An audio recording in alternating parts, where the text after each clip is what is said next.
I'm Max Sterling, welcome to LarpMix. A little while back, one of you reached out to me asking me how to distress a band t-shirt. You wanted it to look vintage because it was a new shirt. And, I let you know how to do that, but I thought maybe that'd be worthwhile sharing with everyone because the way that you sort of distress that can also apply to a lot of different aspects of LARPing or even fashion. But basically, I know I've been shopping before. I've been buying like underlayers to go under my armor, like Under Armour or some other brand, and they have usually these bright neon or white logos on them, and it just kills the aesthetic. I mean, assuming someone sees that. But I found a way to take those off of there, and I want to share that with you. But the same technique can actually be used to distress clothing as well. And since I haven't done a post-apocalyptic video in a while, it feels like, I thought this would be a great time to do this video. So I want to introduce you to our good friend acetone, and basically it's nail polish remover. And the way this works is you can go ahead and blot it on the image, or you can pour it on there however you want to do it, and then you're going to just peel the image off. Now if it's a brand new shirt, high quality with like a nice vinyl logo or something, then you can just get underneath it and just peel it off, and the adhesive sort of residue that's left over, you can work with to get it all off of there. And after a couple washes, you never know that it was there. So this works good for like company logos on shirts that maybe you've gotten like a free shirt and it just has a company logo. If you buy anything from the thrift store, good for removing logos off of there to get you a nice t-shirt that doesn't say anything on it. But if you have a brand new Thrasher magazine hoodie or a brand new Guns N' Roses t-shirt or something that you're wearing, but you want it to look more vintage, this is a great way to do it. So let's go ahead and get started. I'm going to show you some examples of how this works, but feel free to experiment because I'm going to show you how to do this on a t-shirt. But this can also work on logos on other products as well. You just want to be real careful that you're not melting any plastics or that you're not going through the base layer of paint or things. So if you're doing this on something other than fabric, just real quick wipes to try to remove the logos. But like I said, acetone can be your friend. Just do some practice runs with it so you know how it works exactly. And once you figure out how it works, you can use it to remove all kinds of different logos from stuff. You can use it to distress all kinds of items. Definitely make your post-apocalyptic, modern, near future, cyberpunk, dystopian, costuming, cosplay, whatever, look that much better. So let's go ahead and get started real quick, and let me show you how this all works. I think you're going to love it. So you're going to want to get probably a mask and maybe gloves if you want to. You're going to want to do this in a well-ventilated area. By now, everyone should probably have a mask laying around. We're going to get this acetone, and you might want to put down something underneath this if you're going to be working on it, because if you're doing this on like a wood table or something, it's probably going to eat through it. So you definitely want to make sure that you're doing this on a surface that you don't really care about. And the next step is you can just sort of pour some of this acetone into a paper towel or a towel, or maybe into some cotton balls or whatever, and then pretty much we're just going to let it soak into here.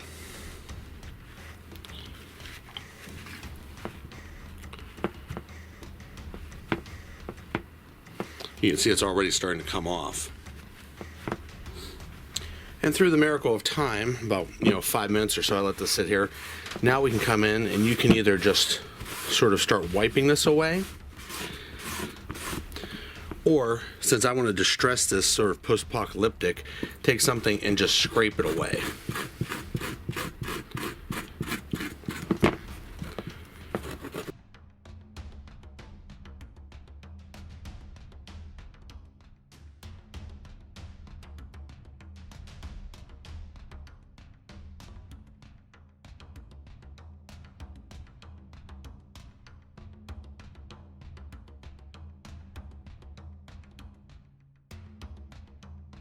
So I went ahead and ran these through a wash cycle. I'm going to show you what they look like. So this was the first one, and you can see here how much that bottom portion is faded compared to the rest of it.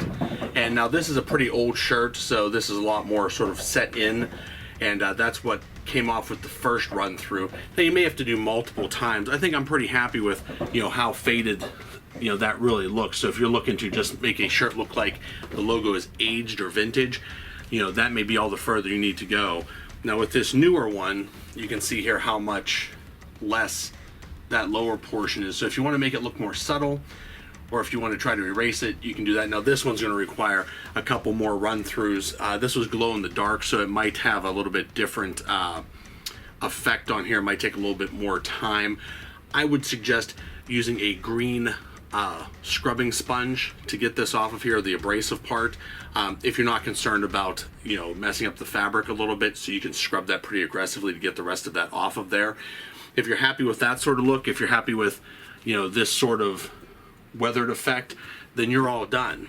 Like I said, acetone's a great way to do this, but really it's going to be trial and error on your part until you understand how it all works. I would suggest starting out with something you don't really care about in case you mess it up, and then progress on. Now I poured this on here and I used it pretty liberally, but you could use a Q-tip or Schwab and just do certain areas if you're just looking to touch something up or remove one small item from a shirt. A lot of us own shirts that have maybe a cool design but maybe like a stupid writing underneath or something. Maybe you could just erase the letters off of it and then end up with the cool design, and that might you know, help you out a little bit. So like I said, just a cool idea how to sort of fade these images or remove them. You know, trial and error. Keep doing it until you get the desired effect that you want. If it's something you're trying to remove completely, like I said, get aggressive with the scrubbing, do multiple tries on it. It will come off of there. Like I said, the more high quality the item is, the easier that will come off of there. These sort of like generic shirts, you know, they're pretty low quality, and these are also very old shirts, so it's not surprising to me that's going to take a couple of tries. But you know, give it a shot. Let me know how it works out for you. And like I said, whether you're trying to do this for fashion, just to make something look a little bit more aged, or if you're doing it for LARP to try to remove a logo, or, you know, deteriorate a logo, maybe for a post-apocalyptic game or something like that, this would definitely work out for you. I hope you enjoyed the video. Please click like, subscribe to my channel if you haven't already. If you're watching my videos, just subscribe to the channel. I have over 200 videos. I have a lifetime's worth of videos to watch. If we end up locked down again, go back through, watch all my videos. There's tons of them. Some of the older ones are a little cringy. The newer ones, I don't know. I'll let you make the decision on that. But please go back, check out all the videos I have. Check out the playlist. There's tons of collaborations and stuff I've done over the years, reviews, just, you know, see what's there for you. If you LARP, or if you're into any of this type of stuff, I guarantee you there's something on my channel for you. And of course, as always, adventure on.